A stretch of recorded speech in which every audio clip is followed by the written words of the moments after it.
Ashamaa harka fuunee kabajamtootaaf jaalatamtoota hordoftoota caffee miidiyaatii fi akkasumas miseensota waldaa dargaggoota caffee hojii gamtaa walii galaatiif uummata Oromoo biyya keessaaf biyyaan ala jirtan hundi keessaniyyuu ibsa gaddaa qabna.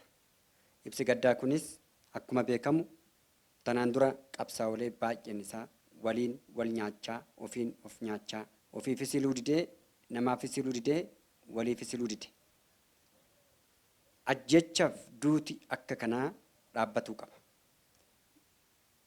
Baay'ee kan laphee nama tuquuf abjuu fuulduraa kan namatti dukkaneessu namni mul'ata qabu kaayyoo qabuuf galma qabu irratti ga'isaaf innaa fiigu innaa tattaafatu ajjeesaan garuu ajjechaadhaaf kaayyeffatee kan fiigu nama dheeraa deemuu danda'u hambisuu dandeechi.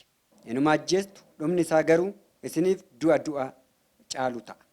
Yoomiyyuu taanan imimmaan uummata Oromoo laphee uummata Oromoo haamilee cabsaaf ajjeesaa waan jiraattan isinitti hin fakkaatin.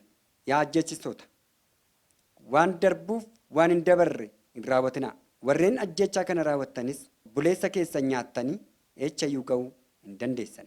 Alagaas ta'u firas ta'u qabsaa gama jirus ta'e hangamanas jiru ta'e hunda keessaniifiyyuu gocha isin namarratti raawwatamtantu isin irratti raawwatama waan ta'eef akka hunda keessan irratti raawwatamneef hundi keessanuu of baraaruuf dhiiga nama kanaa amanaa harka kennadha. Abbaan keenya obboleessi keenya hangafti keenya qabsaa bara dheeraaf ofiif kan hin jenne maatiif kan hin jenne Yaalbattee Urgeessaa qabsoo adda bilisummaa Oromoo keessattis ga'ee guddaaf shoora cimaa taphachaa kan tureef biyya keessaa haga biyya alaa nama seenaa ciccimoo fi seenaa gurguddaa kan qabu ijjannoo isaa jabeeffatee kan deemaa ture ta'uun isaa hin beekama. Warreen qabeenya muraasaaf jecha waan adda addaatiif jecha buun namaa nu mararuu qabdi. Akkuma beekamu tanaan dura wareegamtoonni baay'een isaanii inuma wareegamu hin qulqullaa'a jedhama isiniif ibsama jedhama hin ibsamne. Amma garuu jabduu waan taateef bulchiisniif nageenyi naannoo sanirra jiranis ta'e uummanni naannoo sanirra jiru dafanii waa'ee ajjechaa kanaa uummataaf akka beeksisaniif gaafii keenyaas maan asitti ni gaafanna. Jaarmiyaan gamasis gamanas jirtan hundi keessanuu dhiisaa nu haa ga'u. Dhiigni namaa gannamuun haa dhaabbatu. Dhiigni Oromoo gannamuun karraan balbalaan naannoon amantaan wal ajjeesuun keenya kun haa dhaabbatu. Bara carraa arganne kanatti fayyadamoo otoo qabnu maa wal nyaanna. Yaa sabaa Oromintu ajjaba. Qabeenya waliin qabnu Oromummaa keenya jabeeffannee diina waliin qabnu hiyyummaa keenya irratti duuna baanee wal taanee harka wal qabannee yoo hiyyummaa teenya mo'an gaaffiin siyaasaa fi gaafoleen qabnu kamisaa sadarkaadhaan nuuf deebi'a. Firoota keenyarra diinota keenyatu baay'achaa jira waan ta'eef diinota keenya kan ammoo yoo nuyi qindoofneen alatti bittinneessaniiti nu nyaatu. Kanaan wal qabatee jecha tokkoon isiniin jedha. Loon sadi ture tokko adii tokko diimaa tokko gurraacha. Waraabessi guyyaa baay'ee isaa loon kana nyaachuuf humaa dadhabe. Gaaf tokko sardiidatti dhufe. Sardiidaan mari'ate waraabechi.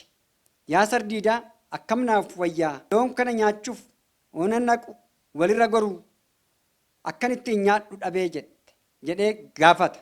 Mari'ataan. Sardiinis maal jetteeni? Yaa waraabessaa waadaa naa galtaa'ii jedhe. Waadaan koo maal jennaan? Waan biraas irraa hin barbaadu mi'a garaa isaa naaf dhiistaa'ii jennaan. Kan ammaa sulaayyuu anuun fayyadamu sumaaf hadhiisaa jedhe. Tole jettee ergama ishii fudhatte saniin sardiin kallattii dhaqxee kara qotiyoo gurraachatitti imalte. Qotiyoo gurraachis gurra laate fi dhaggeeffate. Sardiinni maal jetti? Atis gurraacha, dukkannis gurraacha, dukkana keessatti waraabechis hin argu, akkamitti si argaa? Kanaaf atiif diimaan kun hin mul'attanii adii kana ofirraa ari'aa jetteen. Adii san lama ta'anii ofirraa ari'an. Adicha erga ari'anii booda hin fagaate. Waraabessi hin argate hin nyaate. Amma moo eenyu sitti yaama seetee jedhe. Diimaa kana yaama diimticha kana ofirraa ari'ii jette. Diimticha san ofirraa ari'i. Diimticha sanis waraabessi nyaate. Diimticha erga nyaate booda waraabessi gurraachicha nyaachuudhaaf marii sardiidaa ni barbaachisa. Marii sardiidaa hin barbaachisu jechaadha. Sadeen isaaniitu nyaateetii fixee jechaadha. Ammas wanti itti deemamaa jiru Oromoo karraan amantaan adoolojikaalii siyaasatiin walitti fidanii addaan babbaasuudhaan kukkutuudhaan nyaachuutti jiru. Balleessuuf jiru. Kanaaf sabni Oromoo ofirratti dammaqee diina waliitti irratti baree ka'uu qaba.